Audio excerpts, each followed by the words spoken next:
பிரசித்தி பெற்ற குலசேகரப்பட்டினம் அருள்மிகு ஸ்ரீ முத்தாரம்மன் திருக்கோயில் தசரா திருவிழா நாளை, அதாவது அக்டோபர் 3ஆம் தேதி காலை 9:30 மணிக்கு வேத மந்திரங்கள் முழங்க கொடியேற்றத்துடன் தொடங்க இருக்கின்றது.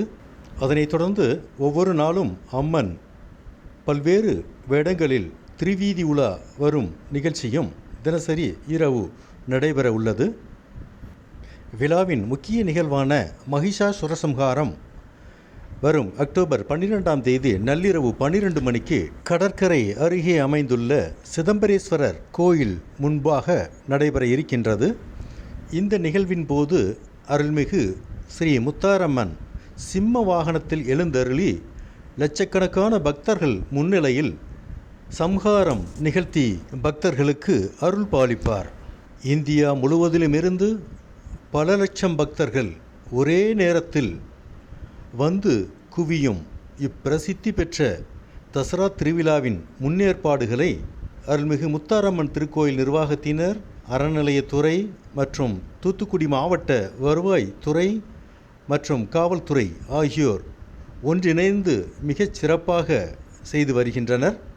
அம்மனுக்கு விரதம் இருந்து வேடம் பூண்டு பொதுமக்களிடம் யாசகம் செய்து அம்மனுக்காக காணிக்கை செய்ய நேர்ந்திருக்கும் பக்தர்கள் அதற்கான பணிகளில் முழு வீச்சில் ஈடுபட்டுள்ளனர். பல்வேறு விதமான வேடங்களை அணியும் பக்தர்களுக்காக உடைகள் தயாரிக்கும் பணிகளும் இரவு பகலாக நடந்து கொண்டு வருகிறது. விழாவிற்கு வரும் பக்தர்கள் கோவில் நிர்வாகம் மற்றும் தூத்துக்குடி மாவட்ட வருவாய் மற்றும் காவல்துறை வகுத்துள்ள நெறிமுறைகளை முறையாக பின்பற்றி விழாவினை சிறப்பாக நடத்திட ஒத்துழைக்கும்படி கேட்டுக்கொண்டுள்ளனர். மேலும் குலசை நகரம் முழுவதும் பல்வேறு இடங்களில் வாகனம் நிறுத்துவதற்கான வசதிகள் செய்யப்பட்டுள்ளது.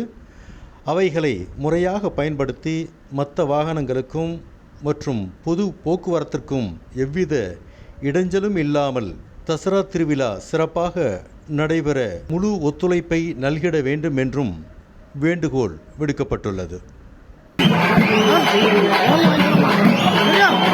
Yeah.